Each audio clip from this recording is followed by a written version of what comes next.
Good morning. It's hard for policy analysts to make sense of the news out of Washington or from other capitals after trade agreements are supposedly signed. It does seem that there's a big difference between what the Trump administration says and what governments here in Asia, for example, believe. That's most evident here in China. American media are full of stories about how China agreed to buy lots of soybeans and to sell rare earth magnets to any company in the U.S. who wants them. But there isn't anything close to that being reported here in Chinese media. But now we have reports that American farmers are still waiting for the big soybean orders to roll in from China. And the Wall Street Journal is reporting that China has no intention of greenlighting exports to any defense contractors for their rare earth magnets. As of right now, Beijing has very tight restrictions on the exports of the metals or the magnets, with severe penalties for any Chinese company that's in violation. Scott Bessent is Secretary of the Treasury and says here that he hopes that a final agreement is signed by Thanksgiving and pushed back on the Journal story about the rare earths. The takeaway here is that the Treasury Department knows that there is no deal signed yet, and whatever Beijing's policy will be on rare earth magnets exports is anyone's guess on our side until formal agreement is signed later. But we are seeing big problems right now with trade agreements that were signed with other governments here in Asia. And now that people in these countries have read through the agreements that their leaders signed with the Trump administration, there are lots of troubles. The opposition parties in Thailand and Malaysia, for example, are enraged at how one-sided they are.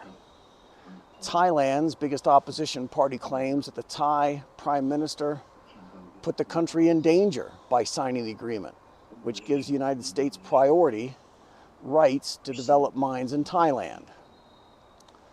The Malaysian Prime Minister is also in trouble at home after signing the Memorandum of Understanding with the United States. Malaysia is pretty far along in negotiations with Chinese companies to develop their mining industry, and the new trade agreement with the United States will probably blow all that up. The MOU between the U.S. and Malaysia promises that domestic companies in Malaysia will prioritize sales of its critical minerals to the United States.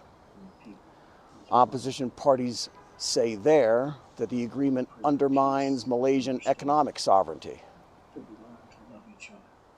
The country has more than 16 million tons of rare earth deposits, and the Malaysian government banned their exports of rare earths 2 years ago.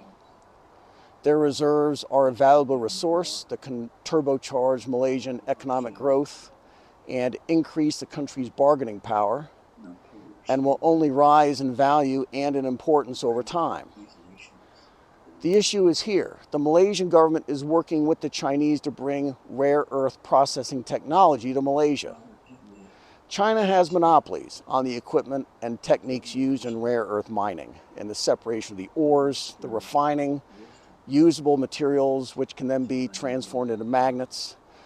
Malaysia has lots of rare earth ores, but no expertise in doing anything with them.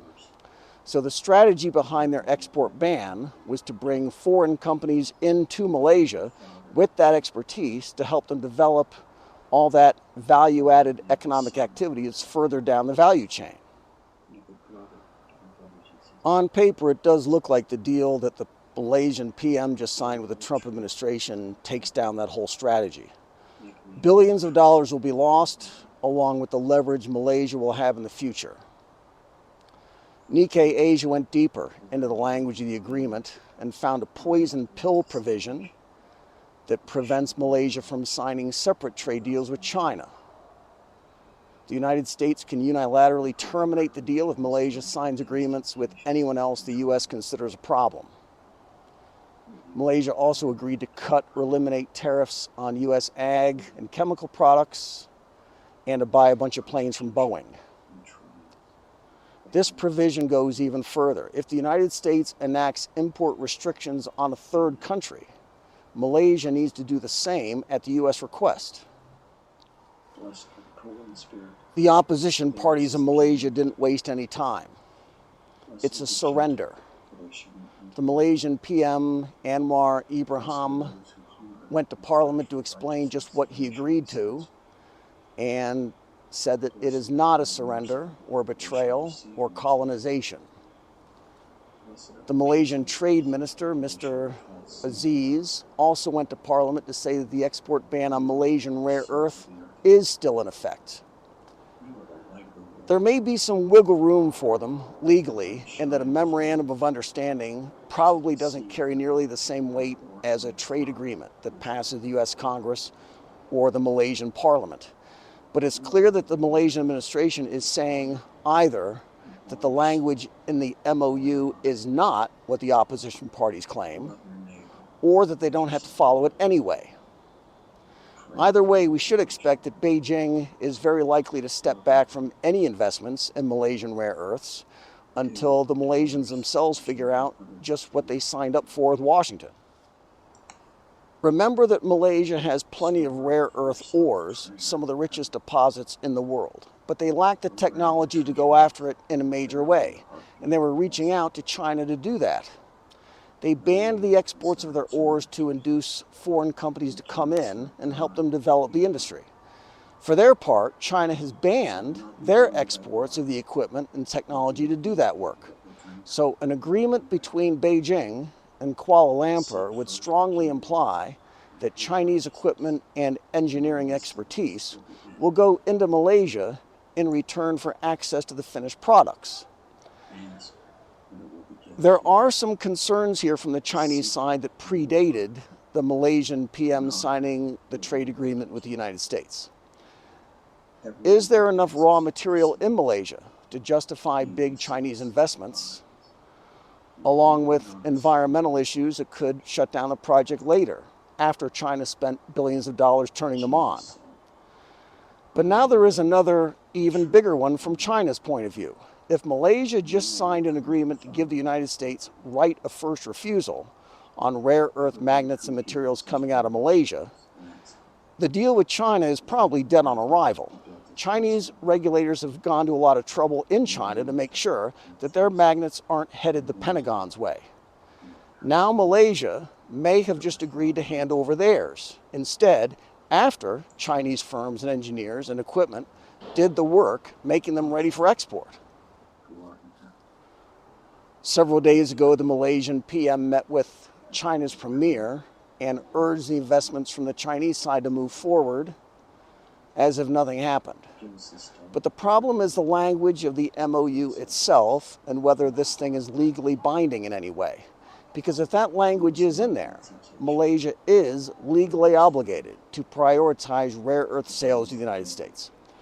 Even worse, Malaysia may be legally obligated to seize Chinese equipment and technology in Malaysia and hand it over to American companies if similar policies are enacted in the United States that require that.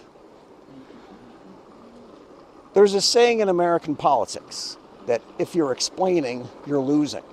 The Malaysian PM is hard put to explain to his own parliament why the deal he just signed is not a surrender of Malaysian sovereignty, is not a betrayal. And he did not just agree to allow the Trump administration to colonize the Malaysian mining industry. If he's having trouble explaining this deal he just signed to his own people, he should expect companies here in China to be a much tougher audience. This is Kunming, the Ferris wheel. Be good.